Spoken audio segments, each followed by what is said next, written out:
Listen more English. Most English learners read too much and listen too little. बहुतांश इंग्रजी शिकणारे वाचन जास्त करतात आणि ऐकतात कमी. But when babies and children learn English, they listen first, then speak and later learn to read and write. बघा, ज्यावेळेस लहान मूल बोलायला शिकतं त्यावेळेस ते पहिल्यांदा काय करतं, ऐकतं, त्यानंतर बोलतं, त्यानंतर वाचणे आणि लिहिणे ह्या क्रिया होतात. म्हणजे कुठलीही भाषा, if you want to learn any language in the world, at first you must listen. जगातील तुम्हाला कुठलीही भाषा शिकायची असेल तर सुरुवातीला तुम्ही ती भाषा ऐकली पाहिजे. You can listen commentaries of different sports and games. You can watch English movies. वेगवेगळ्या खेळांच्या कॉमेंट्री तुम्ही ऐकू शकता. रवी शास्त्री आपल्याला सगळ्यालाच माहीत आहे. रवी शास्त्रीचं जे इंग्लिश आहे ते फ्लुएंट इंग्लिश आहे. इंग्लिश मूवीज, हॉलिवूड मूवीज पण आपण बघू शकतो. You can also talk with customer CARES of different mobile operators. बघा, वेगवेगळ्या मोबाईल ज्या कंपन्या आहेत त्यांच्याशी आपण मराठी किंवा हिंदीमध्ये संवाद करतो, पण तसं न करता आपण त्यांच्याशी इंग्रजीमधून संवाद करण्याचा प्रयत्न करायचा. आपण शिकतोय, भले आपल्याला फ्लुएंटली नाही जमलं तरी जे तोडकं मोडकं जमतंय तो बोलायचा आपण प्रयत्न करायचा. ह्यातनं काय होईल, आपल्या कानावर काही नवीन इंग्रजी शब्द पडतील, वाक्य पडतील आणि आपलं लिसनिंग प्रॅक्टिस वाढेल. Listening mower will also help you naturally improve your pronunciation. आणि आपण जास्त ऐकल्यामुळं नैसर्गिकरित्या आपोआपच आपलं प्रोनाऊन्सिएशन जे आहे ते सुधारायला मदत होईल. At early stage give importance to communication and not to grammar. सुरुवातीला ज्यावेळेस आपण इंग्रजी बोलायला शिकत असतो त्यावेळेस आपण ग्रामरला जास्त महत्त्व द्यायचं नाही, आपण कम्युनिकेशनला जास्त महत्त्व द्यायचं आहे. आपण काय बोलतोय, आपल्याला काय बोलायचं आहे हे समोरच्याला समजलं पाहिजे, हे महत्त्वाचं आहे. कारण कुठलीही भाषा शिकण्याचा उद्देश हा महत्त्वाचा पहिला उद्देश कम्युनिकेशन हाच आहे. फॉर एक्झाम्पल, काल तुम्ही पार्टीला गेला होता असं तुम्हाला जर एखाद्याला सांगायचं असेल आणि तुम्ही म्हटला yesterday I go to party, grammatically हे सेंटेन्स इनकरेक्ट आहे. Yesterday I go to party हे इनकरेक्ट आहे. पण समोरचा जो व्यक्ती आहे तो त्याला समजेल की काल तुम्ही पार्टीला गेला होता, कारण त्यात यस्टरडे या शब्दावरूनच त्याच्या लक्षात येईल की तुम्ही पार्टीला गेला होता. सुरुवातीला आपण या गोष्टीचा विचार करायचा नाही की मला अगदी अस्खलित फ्लुएंटली 100% करेक्ट ग्रामॅटिकली इंग्लिश बोलता आलं पाहिजे. आपण तो प्रयत्न तर करायचाच, पण नाही आपल्याला आलं तर काही आपल्या चुका झाल्या तर त्या चुका होऊ देत, नंतर तुमच्या लक्षात येईल. नंतर तुम्ही बोलल्यानंतर तुमच्या लक्षात चूक आली किंवा समोरच्या व्यक्तीनं तुमच्या लक्षात चूक आणून दिली तर ती चूक तुम्ही सुधारला आणि परत ती चूक तुम्ही कधीच करणार नाही. Speak yourself. आपल्या स्वतःशीच बोलायचं. बघा, speaking English by yourself is also helpful in developing your ability to put your ideas into words without the pressure of real conversation. बघा, आपल्याला स्वतःशी बोलण्याचा फायदा काय होतो, आपण कुठल्याही दबावाशिवाय आपलं जे म्हणणं आहे हे आपण मांडू शकतो. कारण तिथं ऐकणारा कुणी नसतो, आपल्या चुका काढणारा कुणी नसतो, कारण आपण स्वतःशीच बोलत असतो. मग आपण स्वतःशीच आता कसं बोलायचं, बघा उदाहरण सांगतो. समजा आता मला क्लासला जायचं आहे, हेच आपण इंग्रजीत विचार करायचा, I have to go class. मग क्लासला जाता जाता आपल्या मनात विचार येतो, रमेश तिथं असेल का. लगेच आपण इंग्रजीत विल रमेश देअर. समजा आता आपण गृहपाठ केलेला नसतो, आपल्याला भीती असते की सर आपल्याला शिक्षा करतील, तर आपण लगेच मनातल्या मनात विचार करायचा, विल सर पनिश मी.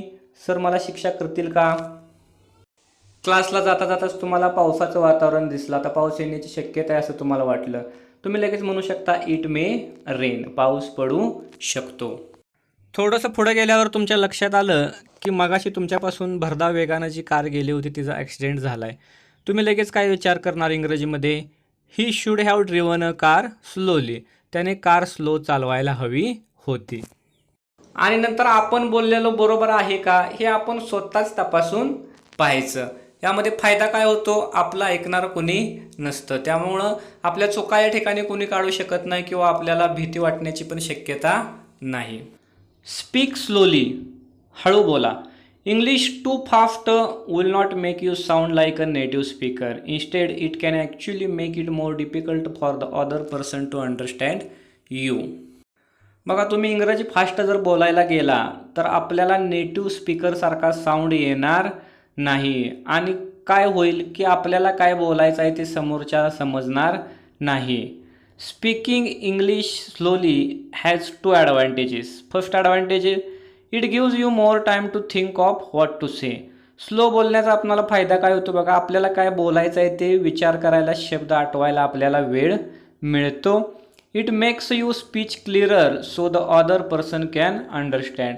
आपण जे बोलतोय ते आपण स्पष्ट बोलतो हळू बोलल्यामुळं, त्यामुळं समोरच्या माणसाला ते समजतं. आणि जसं मग याच्यामध्ये तुमचं प्रॅक्टिस वाढेल, प्रॅक्टिस जास्त होईल, तसं तुम्ही नॅचरली फास्टली बोलू शकाल. Get an online conversation partner. How can I practise speaking English if I have nobody to talk with. जर माझ्याशी बोलायलाच कोणी नसेल इंग्रजीमध्ये तर मी इंग्लिश स्पीकिंगचं प्रॅक्टिस कसं करणार. बघा, या प्रश्नाचं उत्तर आहे there are conversation exchange websites where you can find a partner who speaks English but wants to learn your native language.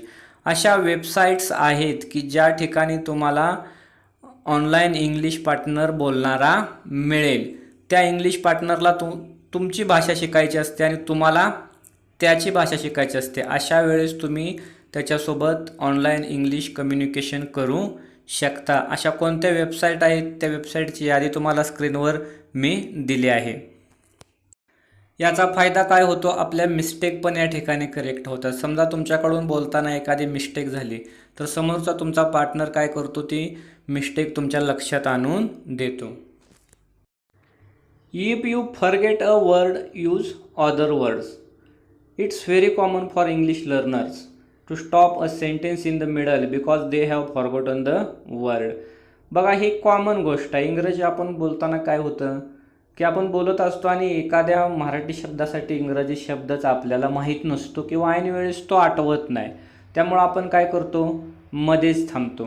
बघा, ज्यावेळेस आपण ही सेल्फ प्रॅक्टिस करत असतो त्यावेळेस काय करायचं, जरी आपल्याला शब्द तो नाही आठवला तरी त्याऐवजी आपण काय करायचं, बोलताना लिहिताना मराठी शब्द वापरायचा. तो शब्द आपण नोट करून ठेवायचा. त्याच्यासाठी इंग्रजी शब्द कोणता आहे हे आपण परत डिक्शनरीतनं शोधायचं. त्यामुळं काय होईल, तो शब्द जो आपण शोधलेला आहे तो आपल्या लाईफटाईम स्मरणात राहील, तो कधीच विसरणार नाही. पण शब्द आपल्याला आठवत नाही एखादा म्हणून आपलं बोलणं त्या ठिकाणी थांबवायचं नाही. मित्रहो, या होत्या स्पोकन इंग्लिश सुधारण्यासाठी काही महत्त्वाच्या टिप्स. या ठिकाणी आपला आय कॅन स्पीक इंग्लिश हा 30 दिवसाचा ऑनलाईन स्पोकन इंग्लिश कोर्स संपलेला आहे. या कोर्सच्या सर्व दिवसाचे सर्व व्हिडिओ माझ्या यूट्यूब चॅनलवर उपलब्ध आहेत. तसेच सर्व प्रॅक्टिस टेस्ट, एकूण 34 प्रॅक्टिस टेस्ट, 900पेक्षा जास्त प्रश्न या माध्यमातून सर्वासाठी मी दिलेले आहेत. त्याही सर्व टेस्टची लिंक मी त्या व्हिडिओच्या खाली डिस्क्रिप्शनमध्ये दिलेली आहे. स्पोकन इंग्लिश, इंग्लिश ग्रामर व नवनवीन शैक्षणिक व्हिडिओ माझ्या यूट्यूब चॅनलवरून वेळोवेळी प्रसारित होत राहणार आहेत. ते व्हिडिओ पाहण्यासाठी तुम्ही माझ्या चॅनलला जर अजून सबस्क्राईब केलं नसेल तर सबस्क्राईब करा आणि नोटिफिकेशन मिळवण्यासाठी बेल आयकॉन प्रेस करा.